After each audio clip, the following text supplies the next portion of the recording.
आपण इतके शांत का झालो आहोत? कारण सांगायला काहीच उरलं नाही म्हणून? की कुणी ऐकतच नाही म्हणून? नमस्कार मित्रांनो, मी लक्ष्मीकांत संझगिरी. आपलं मनापासून स्वागत आहे आपल्या आवडत्या चॅनल आवाज लक्ष्मीकांत मध्ये. मित्रांनो, एक काळ होता जेव्हा आपल्याला बोलायची घाई असायची. मनात जे आहे ते सांगायचं होतं. दुःख, आनंद, राग, स्वप्न, सगळं काही. पण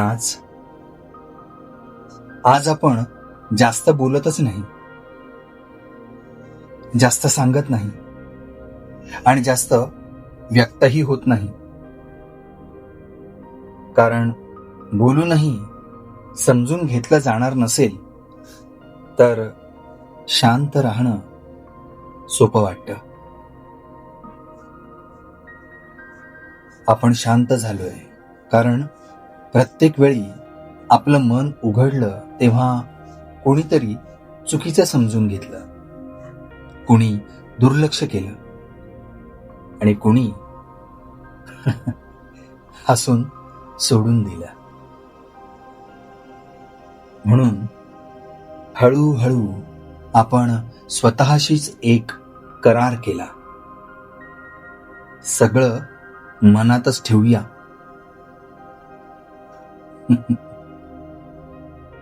पण मित्रांनो, मनात साठलेली गोष्ट कधीच हलकी होत नाही.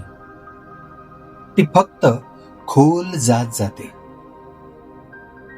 आणि एक दिवस ती शांतता आपली ओळख बनते. आपण ठीक आहोत असं दाखवतो, सगळं व्यवस्थित आहे असं म्हणतो, पण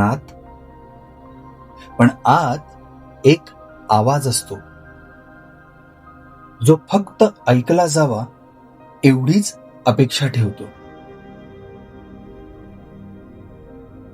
मित्रांनो, शांत असणं चुकीचं नाही, पण स्वतःला सतत गप्प ठेवणं हे स्वतःशीच अन्याय करणं आहे. कधीतरी कोणाला तरी मन मोकळं करून सांगणं गरजेचं असतं, तर कधी स्वतःशीच प्रामाणिक होणं सुद्धा पुरेसं असतं.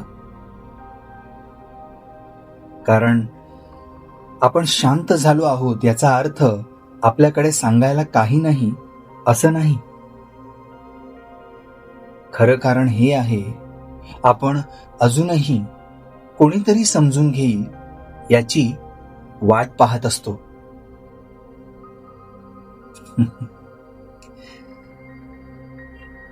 आणि जर हा विचार तुमच्या मनाला थोडासा जरी स्पर्श करून गेला असेल तर समजा तुम्ही एकटे नाही आहात.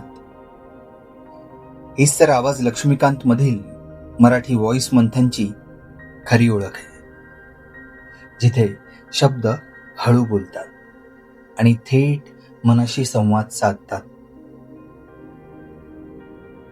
मित्रांनो, जर हा मंथन तुम्हाला आवडला असेल तर व्हिडिओला लाईक करा, चॅनलला सबस्क्राईब करा आणि तुमचे विचार कमेंटमध्ये नक्की लिहा. चला तर मग पुन्हा भेटूया पुढच्या विचारात, पुढच्या आवाजात, आपल्या आवडत्या चॅनल आवाज लक्ष्मीकांत मध्ये. धन्यवाद.